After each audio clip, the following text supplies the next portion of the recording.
The point is, my sugar-free diet and my sugar-free lifestyle has made it possible for me to still wear this dress from 1988. I stopped eating sugar 14 years ago.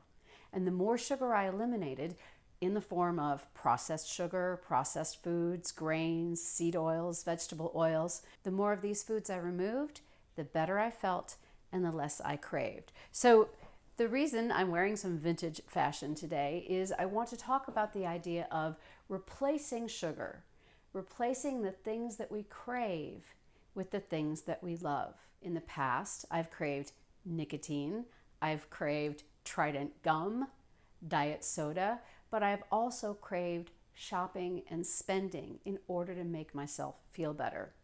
And the astonishing thing that's happened over the last 3 years, especially since I've gone more for an animal-based diet and eliminated more sugar and eliminated more glucose, is I find that these cravings, not just the cravings for food, but the cravings for shopping and getting the latest technology, a lot of these cravings have eased. I like to say that I have 3 major problems: over-consuming, underperforming, and worrying far too much about what other people think about me. We can translate that into 3 deadly sins: sloth, greed, and vanity. And what I have discovered is that my sugar-free diet and then my low glucose diet is allowing me to get over those 3 things.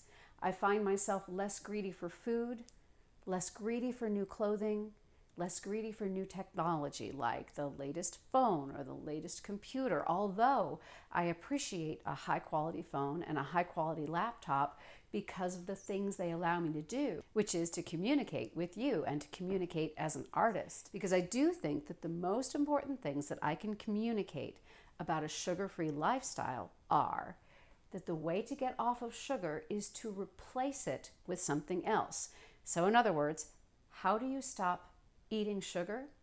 You eat something else. And how do you stop craving sugar? You do something else.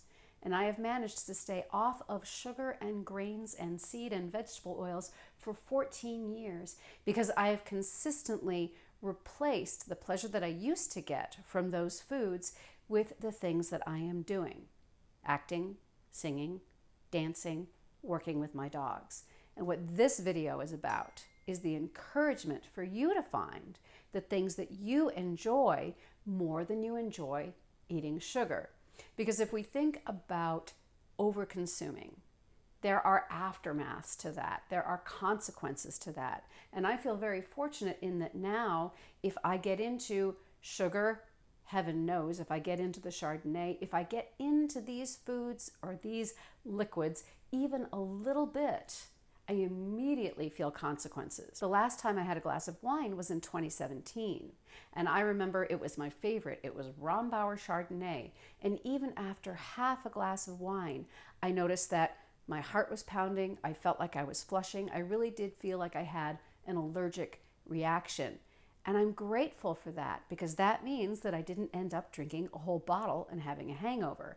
I had consequences, but I have gotten used to being in a healthy body, a functioning body. So even moderate damage in the way I'm functioning and the way I'm feeling allows me to put things aside and to put them away. But I wouldn't be able to do that if I didn't have other foods and other experiences to replace them with.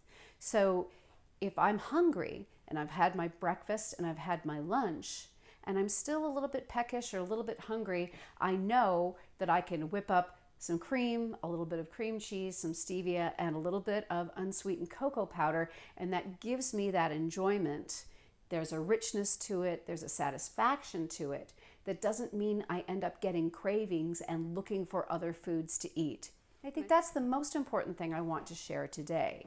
If you go on this sugar-free journey, eliminating sugar and grains and then lowering your glucose levels, if you continue to feel cravings, if you continue to look for food, continue to look for the foods that nourish and satisfy you to the point where you don't keep doing your food-seeking behaviors.